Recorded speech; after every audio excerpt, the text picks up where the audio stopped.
Well, hello everyone. How are you doing on this fine day? Let's see. Let's get the vibes going in here. Higher energy today. How's that? And oh yeah.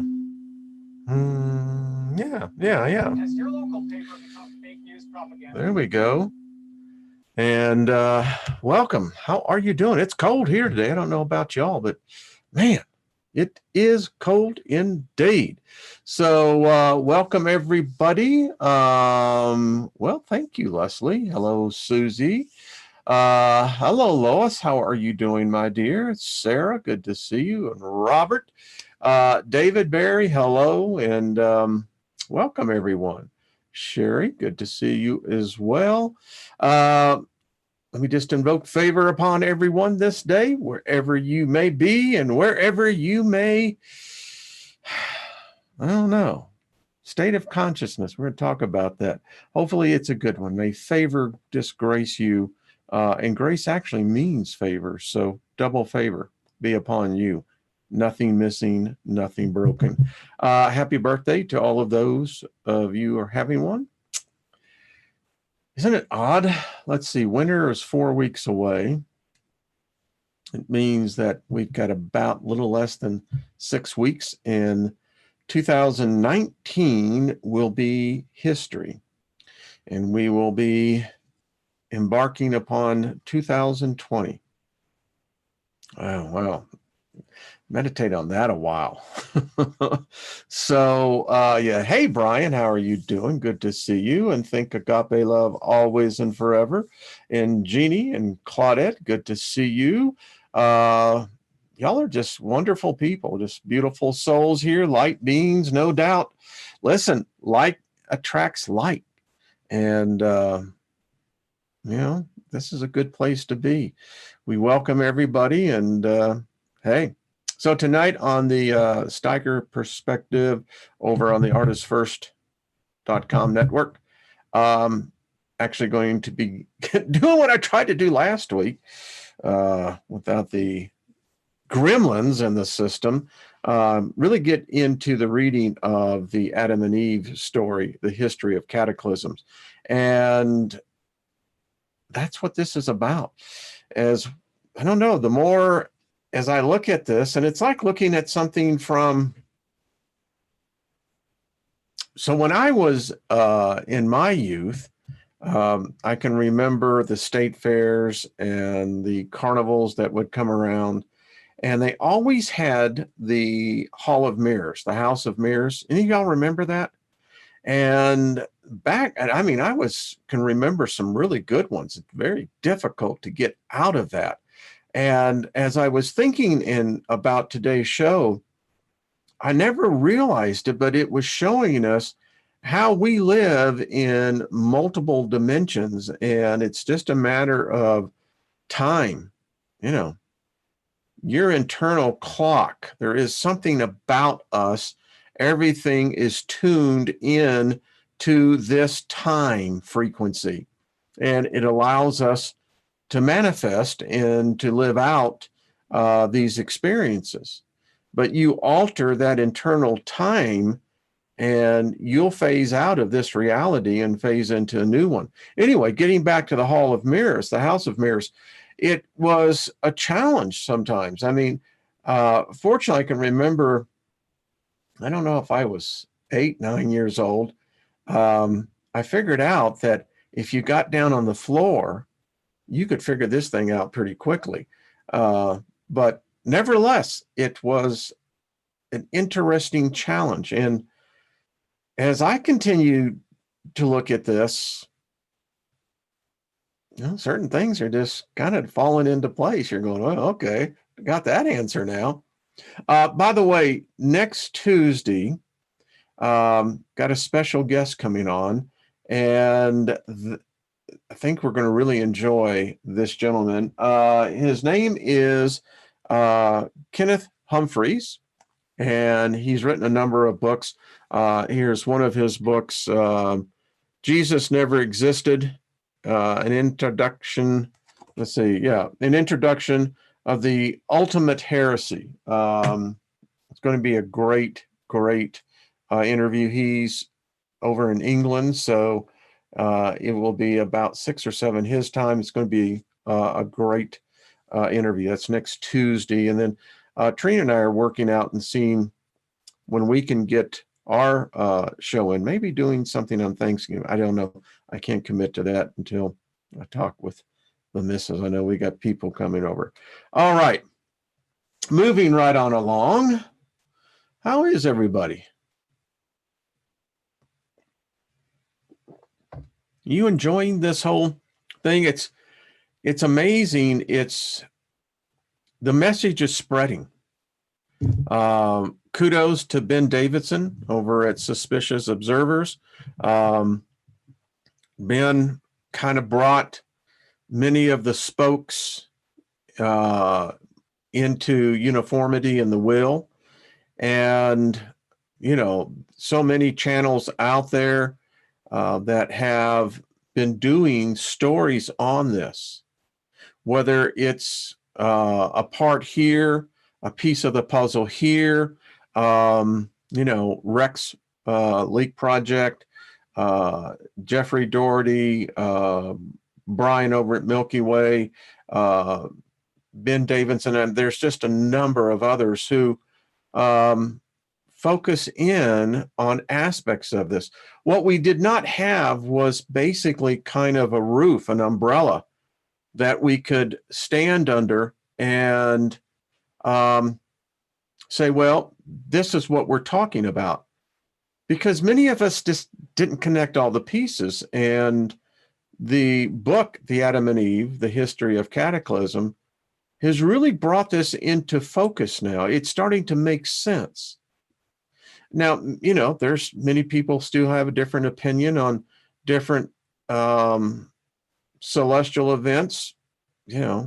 Who's to say? But what we can say with 100% certainty is that our species is and has and will be faced with virtual extinction. We're deep into the understanding now of what cataclysms are. We now understand that there's a cycle to them, and it happens with regularity. Which, by the way, just throwing this out there. All right, you're God, right? Someone created us, so let's give it a title, God. Just how smart do you have to be to realize that if you created something, right, that's living, that you're going to put it on a planet that is the most unstable environment, that the planet itself is designed for anything that's living to face virtual extinction because the planet is the planet. Talking about Earth. I mean, anyone got an answer for that? I thought it was interesting in our read yesterday. I went back and I'm rereading this over and over again. It's quite interesting as you get into the word and the wording of, this God is nothing like I've seen represented on Earth. I mean, this God seems to be without emotion. It's like, well, hey, listen, it really sucks being you humans. I mean, yeah, I made you. And hey, listen, I gave you a planet. What are you bitching about, Well, it has a tendency to kick our ass, knocks us completely back to zero. And, the God that we read in the NAGA translation was like, yeah, so? And you're going, well, wait a minute.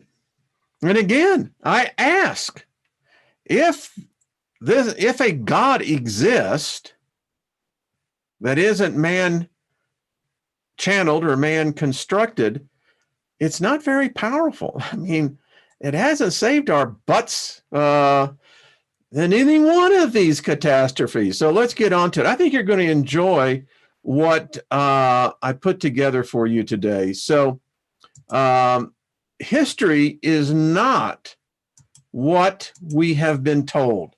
So as you can see, we're going to refer to this over and over again.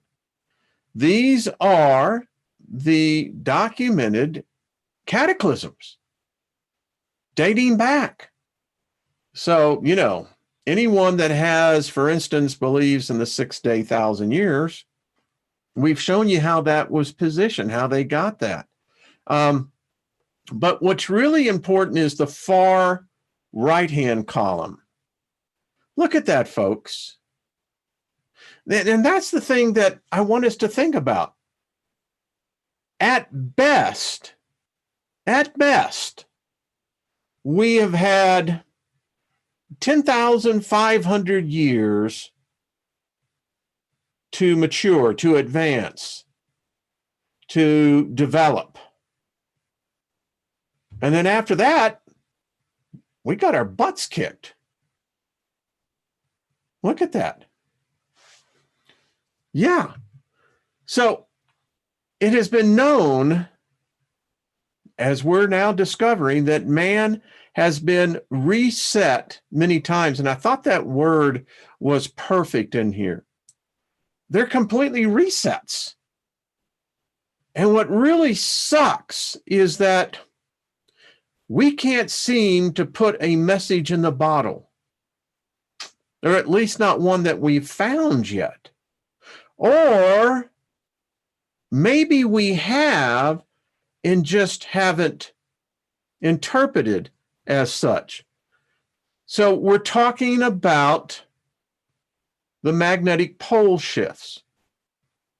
Now, I don't call it a reversal, but it's definitely a shift. And, you know, we've programs earlier this week, we talked about it. Does the Earth reach a, you know, crossing the line tipping point? You know, we know that it has a natural, you know, swing to the axis, 26.5 degrees on a yearly cycle. Now, here in North America, we're about to come up in a month on winter, the shortest day of the year. And, you know, that's because the sun is further to the hemisphere. You get it. But the way it's going now, the question is, and we don't understand the science of the inner core of the Earth, is it already happening in the core, in the elements of the inner part of the Earth? That's a scary scenario. So natural cataclysms. It's set your clock to it. The most 10,500 years. How sad for us. Yeah. I mean, who put us here? And what the hell were they thinking? Well, so that's the natural cycle that kicks our butt. But then we've got this other element that we've discovered, and it brings up more questions than it does answers, and that is the artificial cataclysms. We know with great detail, if you read the Hindu Vedic Bible, holy book, folks, that species, I mean, they were a warrior species, and they fought with nuclear weapons. I often wonder if that's the same species that kicked Mars' ass. I don't know, but this is what we do know, and there is physical evidence in India of molten glass, sand, that only happens during that. And so we've just approached it from a very, how shall we say, primitive aspect. Our weapons are still bulky, but nevertheless deadly. So here's another myth blown, is that nuke weapons have been used in the past. The ancients used them. Now, I don't know if it was man. I don't know if it was man-like. I don't know if it was what. But what I continue question, the more we study this, it seems like Earth has been inundated with ETs that are bad hombres. Not the benevolent, dudes you think. No, from the past, it seems like they were barbarians with a great amount of knowledge, technology. And if they were the gods, God help us. So their descriptions, and you just have to take in consideration how would an ancient man look at our smartphones today? How would he describe that and go back into his era and describe what he saw? It would be like if we could travel back and begin to put it into our context of what we understand. Science fiction has done a great benefit for the consciousness of modern humanity. So they were using technology here. They had obviously mastered the atom to a point and degree. So the other thing that holds true are the aircrafts. We marvel today when we see the UFOs up in the sky and the TR-3s, and the X-37, the advancement of where we really are, as opposed to what the public thinks we are. We're about a good, if you could put this on a scale, I guess we're probably 200-300 years in the future. We've apparently mastered the technology of what we call hyper jumping. It's not light travel, but it's basically hopping, and you can travel great distances when you hop. But what we do know, that they or us, we're going to be building buckets here, have been here for a long time. It appears potentially millions of years. As hard as that may be to accept, but what we're going to find out is that there is evidence that has survived the cataclysms. Now, I don't know if these beings are, obviously, they were evident in past cataclysms. Look at the TR-3B up in the upper right-hand corner of that. Looks exactly like our triangle ships. They're part of the Space Force. The advanced models now have full cloaking technology. But this is where we get the whole thing of the grays. Yeah. And as we continue to find the unexplored caves, the pictographs, the hieroglyphs, we're discovering something right here.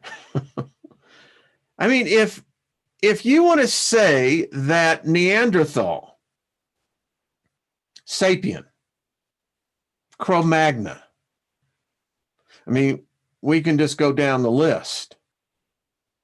And if you're saying that they were dumber than us, less intelligent than us, and that's a mistake, well, they would have an understanding of things that we would find hard to accept. I mean, it's like this. You take the creation story of the Genesis. I mean, do you really think a snake talks? I mean, but this is what we do know throughout all over the world, man, lady. Giants, rulers, and this one is replete. Look at the deities. Are these the demigods? Are these the demons? Are these the humans? Are they ETs? Who is serving whom? Many know the story of Ezekiel, Ezekiel's will. I studied it at length for decades, but I can't help but quote Captain Kirk. Why would God need a spaceship? But apparently this God does. This God has a kivav. I did a whole thing on that. You ought to go back. The Spectrum Omega. Omega Spectrum. Thank you. Yeah. Apparently Yahweh uses a spaceship. That's how Yahweh gets around. What can you say? I get around. Yeah, there we go. But yeah. And I'm sure it had to be something spectacular. I mean, I challenge most of us if we would be able to accurately describe it. But again, due to the channeling of science fiction, Star Wars, Star Trek, and I mean, it just the myriad of other genres, it's, yeah. So, if it was just one region, one era, one epoch, one culture, you could say, well, that was this part of their, pantheon of gods, whether they be, polytheist or monotheist. But the Egyptians seem to have had a knowledge and a story that, quite frankly, I would contend has probably been buried on purpose. Because it's interesting to think that there was a different species than humans here. I don't know why they left. I don't know. Maybe they're in hiding. Maybe they're right in front of us. I don't know. But we think that this is part of the mythology, the religious beliefs. Sometimes a duck is just a duck. But when you begin to look at the artifacts that are now being dug up, the deeper we go, the more we find. Earth does a good job, but maybe we did send ourselves a message in a bottle. Or maybe the timelines have been so distorted that we're not really sure if this is ancient, if this is recent. I mean, if this is, let's say this, if this is as recent as the last cataclysm, well, that brings up a whole lot of questions. What the hell's going on here? You know what I mean? And, as a avid back in the day, I was a avid studier of the scriptures. And I had legal pads full of these anomalies that you find replete in the culture of the Hebrews, and even in some of the modern writings, what they call the New Testament. But nevertheless, it is very clear that whatever Ezekiel saw and whatever Ezra remembered in his memory, saw something. I mean, it seems like these higher ranking gods, they have their spaceships, their star cruisers, and creatures that, well, it defies belief. But yet it's an essential part of a people's belief system. And that has to be respected. No matter what your position is, it has to be respected that this is a part of those people's culture. And you can't, the thing that people have such struggles with, an outsider can't adapt an insider's belief systems. It's, you can try, manufacture and whatever, but no. But I do find it, and the thing about it is the Hebrews were not the only ones. The Hebrews were seeing much of what they saw in their development from Mesopotamia. And remember, these guys are Johnny-come-latelys to the table. Their whole structure is, not that old. Because there's older records that go back. Egypt is one. Throughout Egypt. Now people say, well, now wait a minute, that's just a misinterpretation of the glyph itself. You have your opinion, the experts have theirs, I'm kind of like if you're reading a map, it's, well then, how about Solomon's flying carpet? If Solomon lived and was in fact the smartest human being, I don't think he would have walked everywhere. I don't think he would have taken the mode of transportation of a horse. Camels weren't brought in until he brought them in. If you're behind an oxen, that can be really, you know what I'm saying? No. If the dude was as smart as the dude says he was, yeah, you don't think that he would have been able to master the applied physics?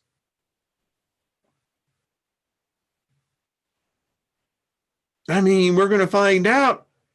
Fact, he probably copied what was already existing and may have added his, special surprise. Oh, people don't like this, but these might be the masterminds behind it all right here. My question is, why would God want worshipers?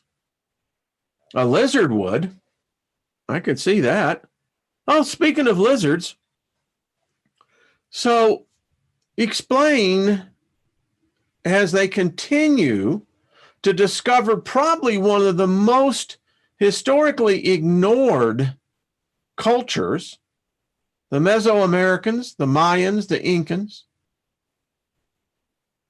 The fact that these folks, they had something going on, man. They may not have been over there in Mesopotamia. They may have not been over in India or in China or in Egypt. They had their own thing going, and it was going. Reptilian everywhere, baby. Now, what the hell do you do with this? What? Someone just took some acacia and just said, yeah, ayahuasca, and got, yeah, man, hey, baby, I'm a groove into this, man. Saw this really weird looking, thing, and it had like babies on it. No, that headdress is apparently a sign of royalty. What the heck were they doing over here in South America and North America and the in-between, the central that brought them all together, Americas? They had some stuff going, folks. Say what you will, but it's not just one. And if you're telling me that's not a flying craft, okay, that's fine. Take a look and interpret it as you will. But, now let's jump over to the other side of the world. I mean, what are these beings? What are the instruments or the weapons they're holding? Why is it that looks like they're emanating plasma or light or electricity?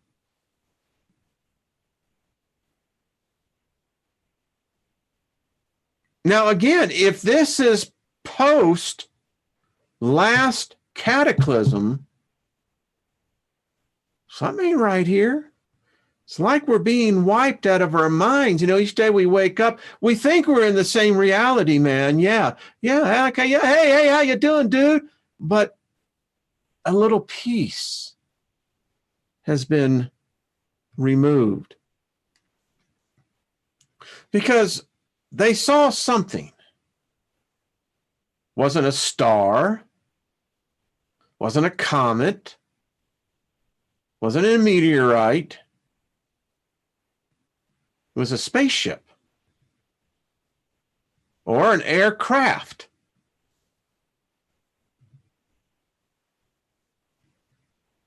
Some things just don't make sense. And today, where we live, where we suspect everything, including the truth, it's hard to accept. However, if we would only respect the other cultures, the Indian, the Chinese, the Native Americans, the Mesoamericans, and put theirs instead of Europe, the white man point of view, the Christian sanitation of the church. You see, this is why the church tried to burn every freaking document that ever showed something greater than their God, their Lord. Can't have that shit happening, man. And they wiped out genocide. See, that's the thing about the Christian church. They'll never get away with their bloodstained hands because they know. Again, now I don't know where these beings went, but beings they are. Much of the carvings that we're finding now are showing that what we see in our skies as well. Now, obviously, we have advanced this one over here to first contact. It tells me that I think first contact is still happening. And we can go all the way back to the first people, in this case, the Sumerians. We see in their hieroglyphs, their scrolls, They're cylinders.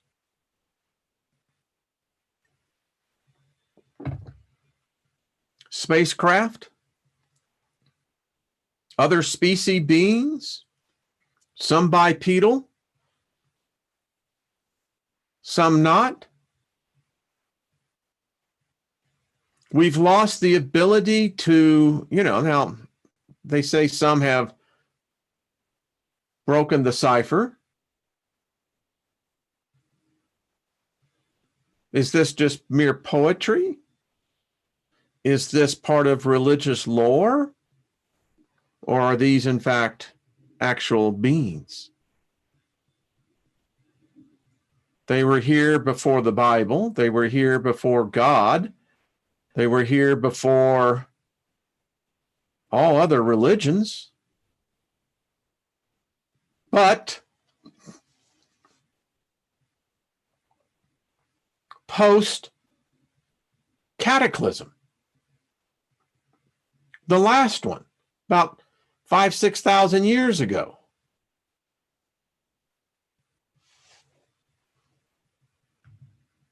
and if it was just one, maybe we could go with a dozen, but it gets stranger and stranger. Here's the half man, half fish creature. There's the UFO with the occupants looking down.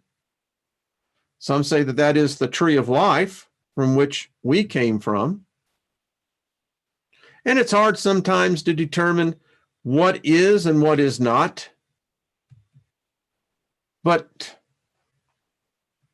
caves seem to be one of the places where our species have learned, maybe after cataclysm, that records can exist. And some things, folks, are just freaking undeniable. Been many specials done on these ancient aliens, just and the plethora behind them. Something was here. Something they were telling us. This indicates that there was direct contact with each and every one of these. I mean, again, you interpret it the way that you want to interpret it. But sometimes a duck is just a duck. The little fragments, the little pieces that we find in the pottery and the drawings, and talks about a different reality of a world here. We found out, the NAGA clearly shows that, and it's been perpetrated forward, that man is nothing more than a slave, a worker.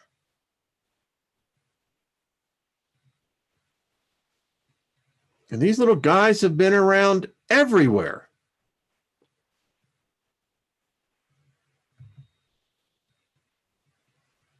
And no matter what the culture is, no matter where you look, we see technology, aircraft, anti-gravity, maybe, I don't know, maybe anti-magnetic, propulsion systems that we don't understand, but machines that were able to levitate, particularly in the battlefield. Interesting perspective. And again,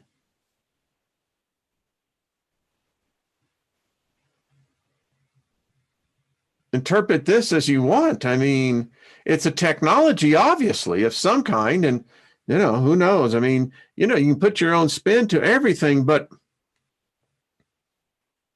were there, in fact, hybrids here that part bird, part human? Or is this merely decorative affair? Mayans seem to think that these ships were very common. Nothing to really be whacked out about. That this is how the gods traveled. Would make sense, since they seem to have. And, again, we have no witnesses of such an event taking place, but I always found it odd how the medieval times, the artist, what would possess them? Artists channel. It's what they do. They're good at it. Alchemist, I can go through the list, but always puzzles me.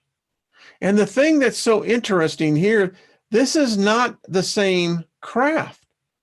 There's two different spaceships here. Almost though what we're seeing is though that there is a pursuit taking place.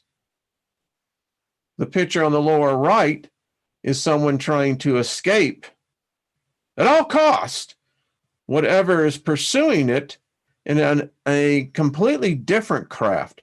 The one on the left looks to me to be much more powerful, seems to have a different propulsion system. You can add your interpretation to them. But, when you find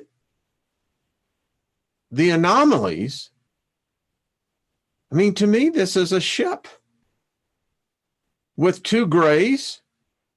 It looks like it's emitting lightning bolts.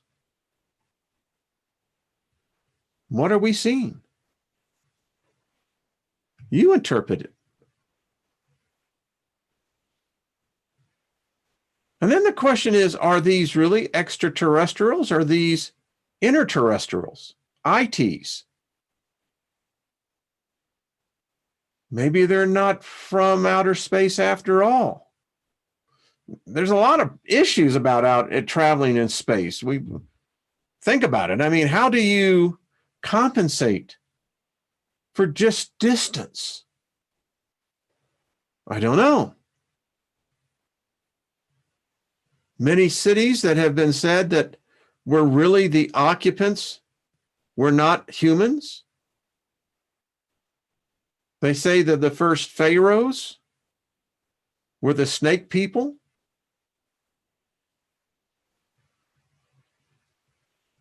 You can just say, well, it's a decorative headdress. Yeah.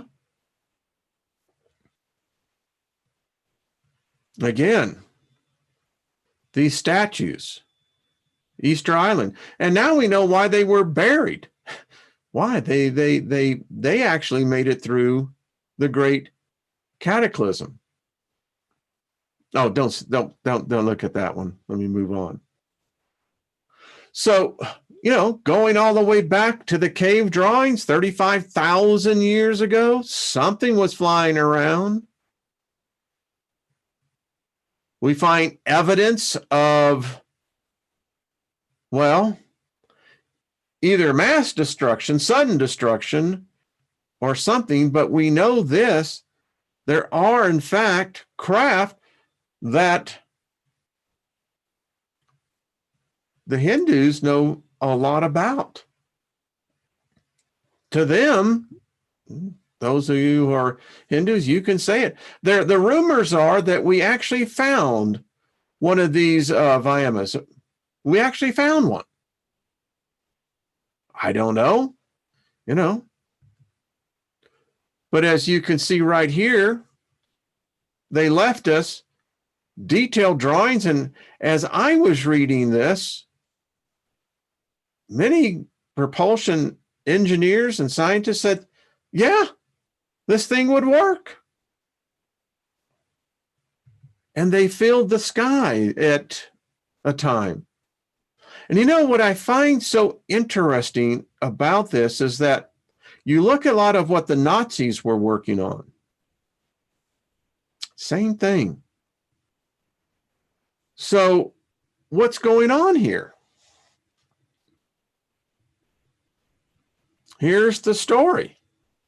And I think that is the Mahabharata. That's a mouthful, and these are the same type descriptions that is used in the book of Zechariah. The writings are everywhere. And I find it odd, again. I wonder if these were the same ships they had in Sumer. Would appear to be. And then we know the cataclysms.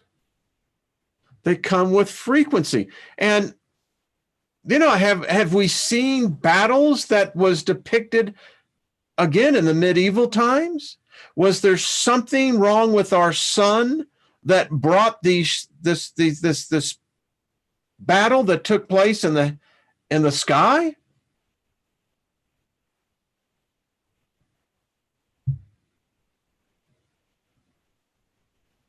I mean, they saw something. People were dying. When you look at the full painting, and I have done this in one of my videos, you look at this, people are dying on the ground. Looks like radiation poisoning. There's explosions being set down by these crafts. There's crafts up there. The sun is, something's wrong with the sun. And again, in India, they tell us of a time, and again, if this is post recent cataclysm, then something else is going on. I don't know.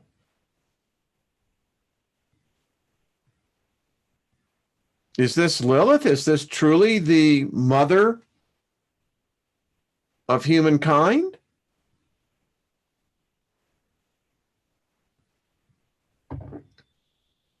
How do you find two different representations of a reptilian type creature, different parts of the world, different eras, cataclysms, you could say, possibly? Is this what we're seeing? Is there something that's hidden right in front of us? I mean, and again, we're talking about the cataclysm. We're talking about the fact that we're in the midst of something happening. The magnetic poles are definitely on the move. Is there going to be something come down and take a remnant? I mean, I don't think everybody is going to be saved. What will be the next after us? I mean, there was apparently a lot before us. The NAGA, they're half human, half serpent. I did a whole series on this.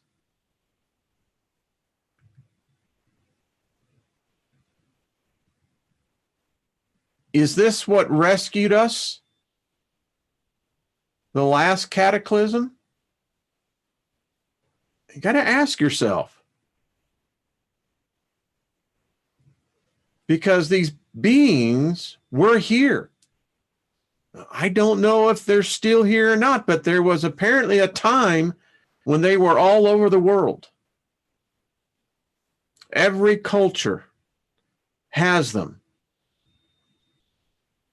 Several depictions have humans actually worshiping them.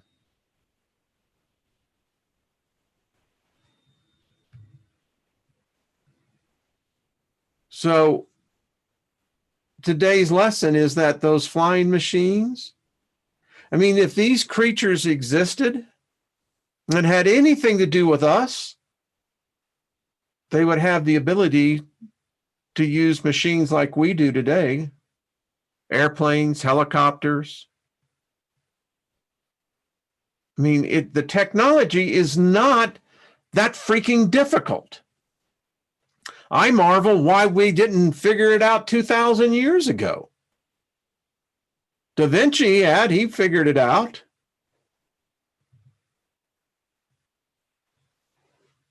I don't know. You tell me. It's one of those puzzles that these NAGA creatures, species, are everywhere.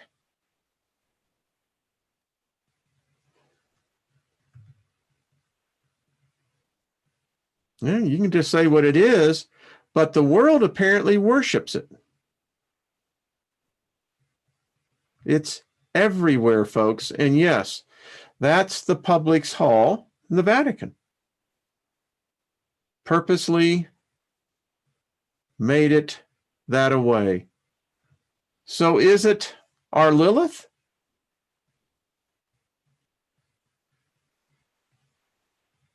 What is and what is not is hard to depict, isn't it? So allow me to get out of here. So, yeah, there you go. And tomorrow we'll pick up where we've left off. But folks, what I'm trying to do is we have to bring all these components together and weigh them out. We have to see it for what it is. I believe the evidence is right there in front of us. We are just under the influence, the spell of something that doesn't want us to see this. But there have been spacecraft, aircraft, submarine, watercraft, nuclear weapons used. I mean, half human, half animal. You just go right on down the line. I don't know. I just like to present it and say, here, you interpret it, your own interpretation, but I think we're all agile enough in our cognitive reasoning to easily begin to grasp, well, something ain't right here, and something isn't right. It's one of those things, darling. Thank you, Brian. Brian, you want to come on tomorrow? I sent you an email, brother. Love to have you on. Truth in Me, thank you. Very kind of you. Go and do the spell and you're free. That's it, Julianne Payne. Julianne knows about the spell of languages. The woman has got a gifting, as you all well know. Thank you, Infinite Frequencies. Love how you get our wheels are. Yeah, well, that's the idea. I just pull it together. You spend about 5 hours pulling all these things together, and you step back. I mean, for me, it's like, okay, I see this over and over again. I'm seeing a pattern, but the pattern is too fantastic to actually accept. When I started doing the Bloodline Invader series nearly 3 years ago, it was being channeled to me. And, I go back and I look at that work. It's a novel. And it became so freaking evident that whatever is behind the curtain, whoever it is, damn, you know what? If I was in Vegas, I would bet I'd bet it on when I play roulette 29 that it's reptilian, or at least something of a variant thereof. Thank you, David. It's so overwhelming, and that's why I left Christianity. When I realized that Christianity today is worshiping the serpent, whatever it is, I said, wait a minute, time out. let's back up on this and just go and what, listen, it's so evident. And I'm going, okay. And then I see the same thing in Egyptian folklore. And you get over in the Mesoamerican history, off the chart. Not only is it the serpents, the insectoids, but it seems to be, the grays. And I don't know if the grays are reptilian or not, but yeah, these Nagas, they are everywhere. I found them in Siberia, in the folklore up there. I found them in Ireland. I found them amongst the Druids. I found them amongst the Aboriginals. They're everywhere.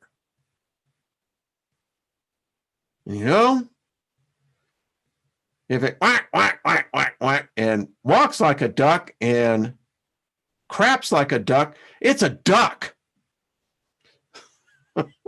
That's all I got to say. Yeah, someone said the serpent is the Kundalini. Yes, absolutely. And again, go back and reread, that the book is available. Just ask for it. Holy crap.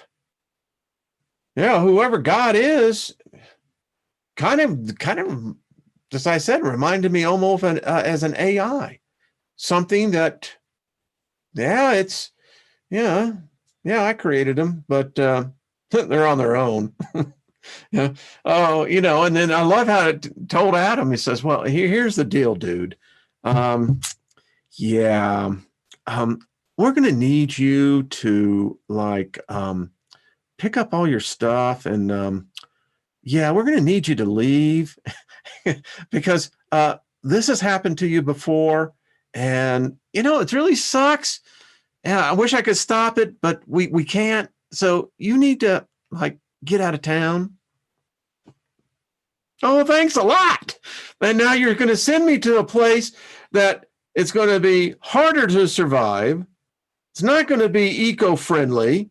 And, I ain't liking this story at all. All right, folks. That's all I got to say for the day. All right. See you tonight over on the Artist First. And see you tomorrow as well. Yeah. All right, folks. Much appreciate you. Peace. Much love to you. And we'll talk to you soon. All right. Bye-bye.